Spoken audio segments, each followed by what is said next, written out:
दीनो दुनिया दर कमंदे आ परे रुखसार मां हर दो आलम कीमते एक तार मुए यार मां मान में आरे मुताबे गमज़े मिजगान उ यक निगाहे जा फिजाइश बस बवर दरकार मां गाहे सूफी गाहे जाहिद गह कलंदर में शवद रंग हाय मुख्तलिफ दारद बुते यार मां कदर लायल वजूद आशिक न दानद हेच कस कीमते याकूत दानद चश्म गौहर बार मां हर नफस गोया बयादे नरगिस मखमूर ओ बादा हाय शौक में नौशद दिले होशियार मां दीनो दुनिया दर कमंदे या परी रुखसार मां हर दो आलम कीमते एक तार मुए यार मां।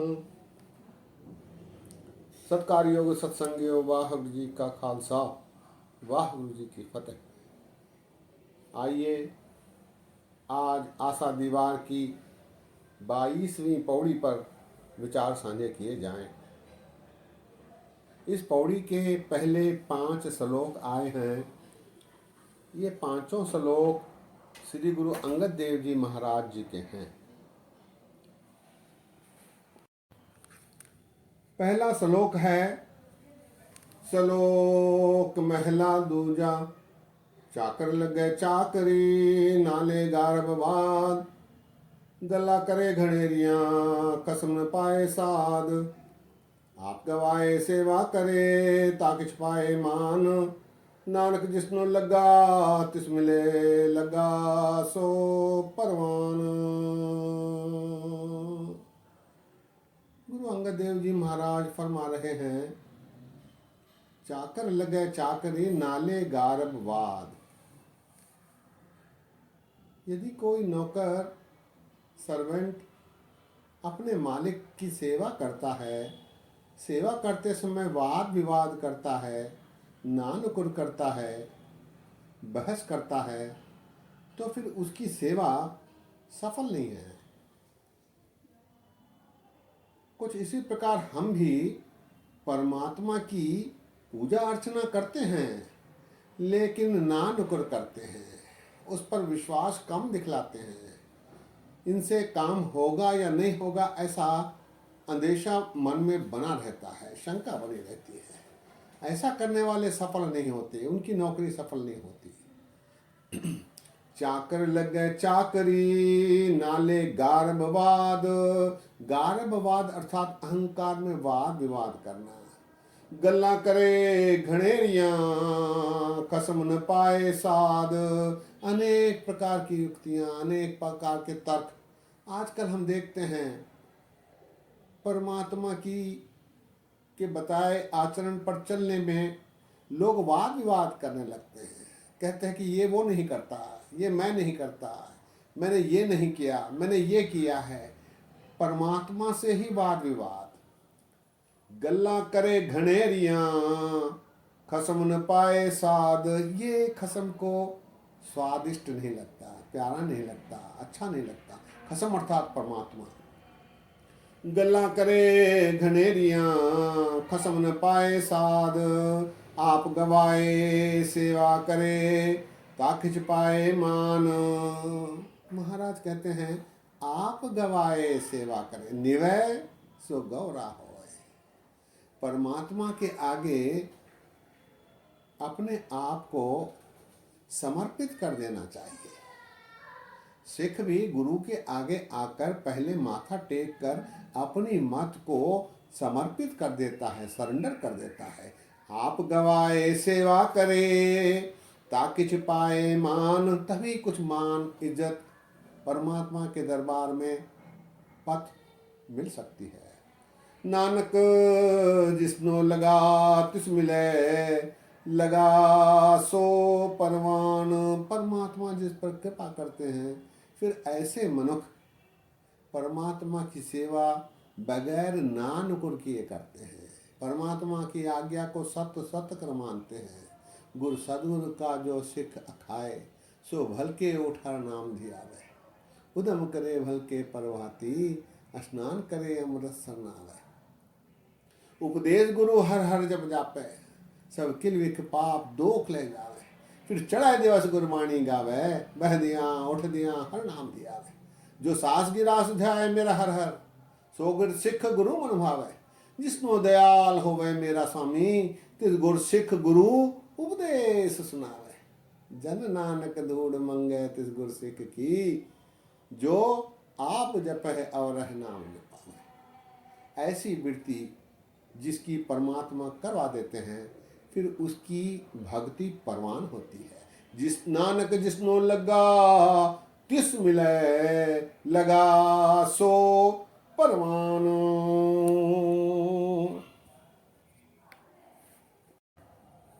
दूसरे श्लोक में महाराज गुरु अंगद देव जी फरमाते हैं, महला दूजा जो जी हो सो उगवै, मोहका कहे आवाओ।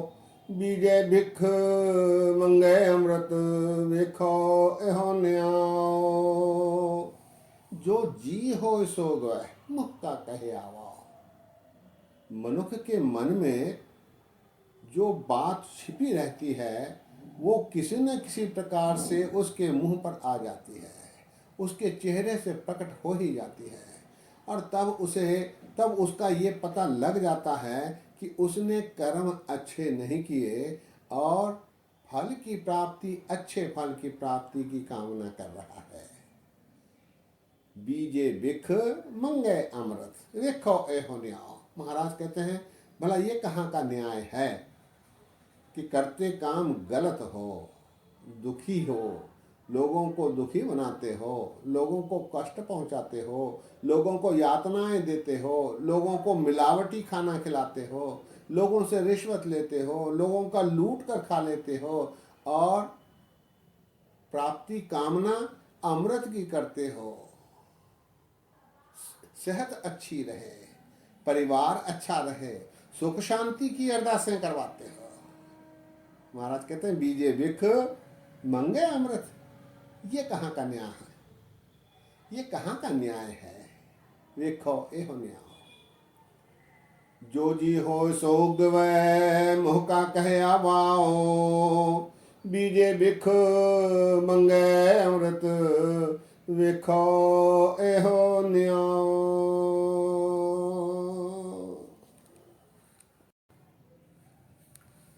तीसरे श्लोक में गुरु अंगद देव जी महाराज जी का कथन है, महला दूजा नाल इयाने दोस्ती, कदे न आवे रास।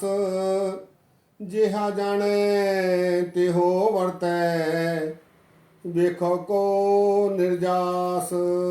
वस्तु अंदर वस्तु समावे, दूजी होवे पास। साहब से ती हुक्म न चले, कही बने अरदास। कूड़ कमाने कूड़ो होवे, नानक सिफत विगास। सत्संगियों, इस श्लोक में महाराज ने 3-4 उदाहरण दिए हैं। नाल इयाने दोस्ती, कदे न आवे रास। ना समझ से संबंध रखने पर वो रास नहीं आती, वो कोई फायदा नहीं पहुंचाती, वो कोई अच्छी बात नहीं। नाल इयाने दोस्ती, कदे न आवे रास। मूर्खे नाल ललूझिए, मिले संत किछ सुनिए कहिए। मिले असंत मस्त कर रही है। ना समझ से दोस्ती कोई अच्छी बात नहीं है। नाल इयाने दोस्ती, कदे न आवे रास। इसका कारण दर्शाते हुए महाराज कहते हैं, जेहा जाने तेहो वर्तै, वेखो को निर्जास। निर्जास अर्थात निर्णय करके देख लो। हे लोको, निर्णय करके देख लो। जेहा जाने तेहो वर्तै, ना समझ ना समझी की ही बातें करेगा। कोई फलदायक बात उसमें नहीं होगी, कोई अच्छी सलाह वो नहीं दे सकता। अगर देता भी है तो फिर आगे जाकर उसे बिगाड़ देता है, क्योंकि वो ना समझ है। जेहा जाने तेहो वर्तै, वेखो को निर्जास, निर्जास अर्थात निर्णय करके देख लो, परख के देख लो। तीसरी पंक्ति में महाराज कहते हैं वस्तु अंदर वस्तु समावे, दूजी होवे पास। वस्तु अंदर वस्तु समावे। मनुष्य को यदि कुछ सीखना हो तो उसे सीखने के लिए अपना पात्र खाली रखना होगा, तभी वो सीख उसमें समा सकेगी। वस्तु अंदर वस्तु समावे, कब? दूजी होवे पास, जब उसमें की जो मत है वो दूजी होवे पास। पास अर्थात बाहर निकल जाए। पात्र खाली होने पर ही उसमें ज्ञान डाला जा सकता है, वरना पात्र भरा हो, बेईमानी से भरा हो, बुराइयों से भरा हो, कपट से भरा हो, तो फिर उसमें अच्छाई नहीं समा सकती। वस्तु अंदर वस्तु समावे, दूजी होवे पास। पास अर्थात लांबे हो जाना, दूर हो जाना। अगली पंक्ति में महाराज सलाह देते हैं साहब से ती हुक्म न चले, कहीं बने अरदास। महाराज के आगे हुक्म नहीं चला सकते। अकाल पुरख परमात्मा को हुक्म नहीं दिया जा सकता।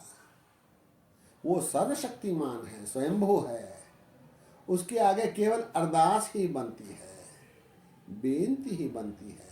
इसीलिए निवय सो गौरा हो, परमात्मा के आगे झुककर निभकर याचना करने पर प्राप्ति हो सकती है। उससे बहस करने पर नहीं, उसकी शिकायत करने पर नहीं, उसके बताए हुए आचरण पर न चलकर प्राप्तियां संभव है। साहब से ती हुक्म न चले, कहीं बने अरदास। अंतिम पंक्ति में महाराज कहते हैं कूड़ कमाने कूड़ो होवे, नानक सिफत विगास। कूड़ कमाने कूड़ो होवे। कूड़ की कमाई यदि कोई करता है तो उसे कूड़ की ही प्राप्ति होती है। जे हावे खाते हावे। जिस प्रकार तू अपना आचार व्यवहार रखता है उसी का फल तुझे प्राप्त होगा। विजय बिख मंगे अमृत, ये न्याय नहीं हो सकता। कूड़ कमाने कूड़ो होवे और नानक सिफत विगास। परमात्मा की सिफती में बझ जाने से, रम जाने से परमात्मा प्रसन्न होते हैं। उनकी खुशियां उनकी सिफती करके ही प्राप्त की जा सकती है। नानक सिफत विगास, उसमें जो रुझे रहते हैं, विगसते हैं, रमे रहते हैं, उन्हीं को सफलता मिलती है। श्लोक एक बार फिर। नाल आने दोस्ती कदे न आवे रास, जेहा जाने ते हो वर्तै, वेखो को निर्जास। वस्तु अंदर वस्तु समावे, दूजी होवे पास। साहब से ती हुक्म न चले, कहीं बने अरदास। कूड़ कमाने कूड़ो होवे, नानक सिफत विगास।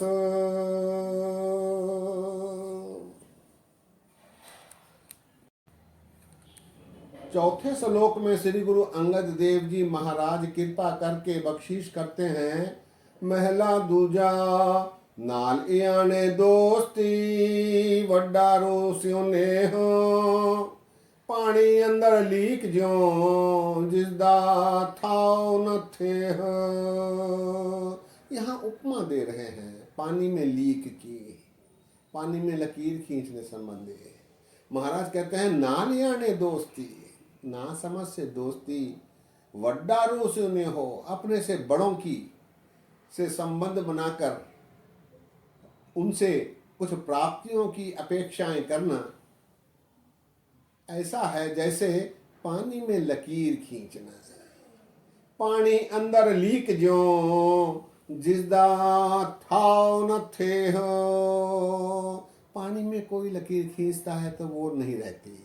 इसी प्रकार याने से, नासमझ से दोस्ती करना और अपने से बड़े सत्संगियों, आजकल ये परंपरा हम आम देखते हैं। कोई संतरी मंत्री होता है तो लोग उसके आगे पीछे फिरते हैं। कोई छोटा मोटा बड़ा नेता होता है तो उसके साथ लगे रहते हैं, कहते हैं कि मैं उनके साथ हूँ, कभी न कभी उनसे मुझे कुछ फायदा होगा।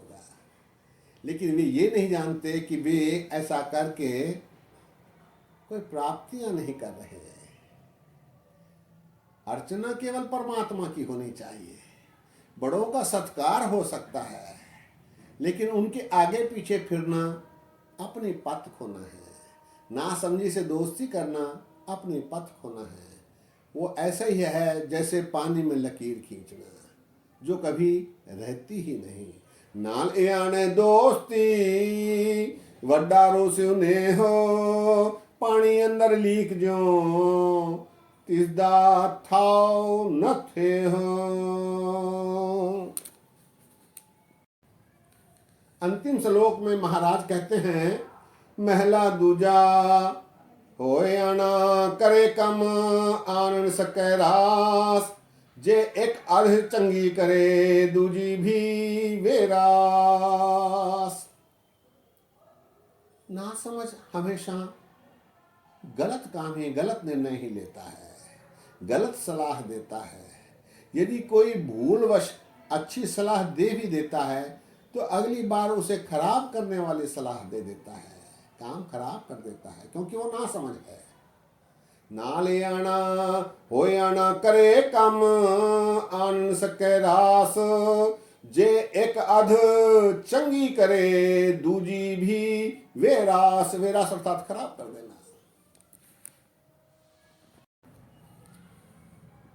पौड़ी में गुरु नानक देव जी महाराज जी का कथन है, चाकर लगे चाकरी जे चले खसमे भाई, हुरमत तिसनो अगली ओ वजो बिदूना खाए, खसमे करे बराबरी फिर गैरत अंदर पाए, वजो गवाए अगला मुहे मुह पाना खाए, जिद्दा दिता खावना तिस कही ऐसा बास, नानक हुक्म न चली नाल खसम चले अरदास। चाकर लग गए चाकरी जे चले खसमे भाई। नौकर यदि मालिक की मर्जी के अनुसार काम करे तो उसे इज्जत मिलती है। मनुष्य यदि परमात्मा के आचरण पर चले तो उसे इज्जत मिलती है।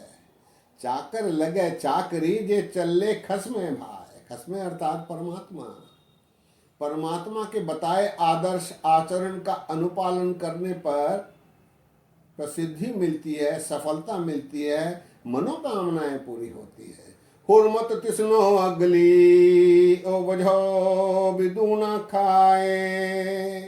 हुरमत अर्थात इज्जत, अगली अर्थात बहुत ही दुगनी, वजह अर्थात तनख्वाह। हुरमत तिसनो अगली ओह वजो बिदूना खाए। हुरमत तिसनो अगली, उसे इज्जत, बहुत ही इज्जत मिलती है। वजह भी दूना खाए, तनख्वाह भी उसकी दुगनी हो जाती है। खसमे करे बराबरी फिर गैरत अंदर पाए। यदि मनुष्य परमात्मा की अवहेलना करता है, उसके बताए रास्ते पर चलने से रुक जाता है, हट जाता है, माया के वश होकर, अहंकार के वश होकर, दूसरों की रीस करते हुए परमात्मा के आचरण को भूल जाता है, तो फिर उसकी बेइज्जती होती है, गैरत उसकी दूर हो जाती है, उसको इज्जत नहीं मिलती। खसमे करे बराबरी फिर गैरत अंदर पाए। गैरत अर्थात शर्मिंदगी। वजो गवाए अगला मुँह पाना खाए। वजो अर्थात तनख्वाह, वजीफा, वो भी उससे दूर हो जाता है। अर्थात मनुष्य को कष्ट झेलने पड़ते हैं, दुखी हो जाता है, तकलीफें उठानी पड़ती हैं। वजह गवाए अगला, उसकी प्राप्तियों में कमी हो जाती है। मुहे मुह पाना खाए। पाना अर्थात जूतियां खाना। यहाँ महाराज उपमा दे रहे हैं। दरगाह में उसे उसकी पत खोई जाती है, बेइज्जती होती है, नीवा देखना पड़ता है। वो जो गवाए अगला मुहे मोह पाना खाए, मुंह पर उसके फिटा जाता है, थूका जाता है, उसे जूतियां पड़ती हैं, ऐसा महाराज जी का कथन है। नानक हुक्म न चलई जिसदा दिता खावना, तिस कहिए साबास। महाराज जी कहते हैं कि परमात्मा सब कुछ दे रहा है, उसकी प्रशंसा की जानी चाहिए, उसकी सिफत की जानी चाहिए, उसकी सलाह की जानी चाहिए, उसका यशोगान किया जाना चाहिए। जिसदा दिता खावना तिस कहिए साबास, नानक हुक्म न चले नाल खसम चले अरदास। परमात्मा के आगे हुक्म नहीं चलता है, परमात्मा के आगे बेनतियां चलती हैं, अरदास चलती है। अरदास को ही परमात्मा मानते हैं। उसे हुक्म, उस पर हुक्म नहीं किया जा सकता, उसे डराया नहीं जा सकता, उसे धमकाया नहीं जा सकता, उससे वाद विवाद नहीं किया जा सकता, क्योंकि वो स्वयंभू है। पौड़ी एक बात है, चाकर लगे चाकरी जे चले खसमे भाए, हुरमत तिसनो अगली ओ बझो बिदुना खाए।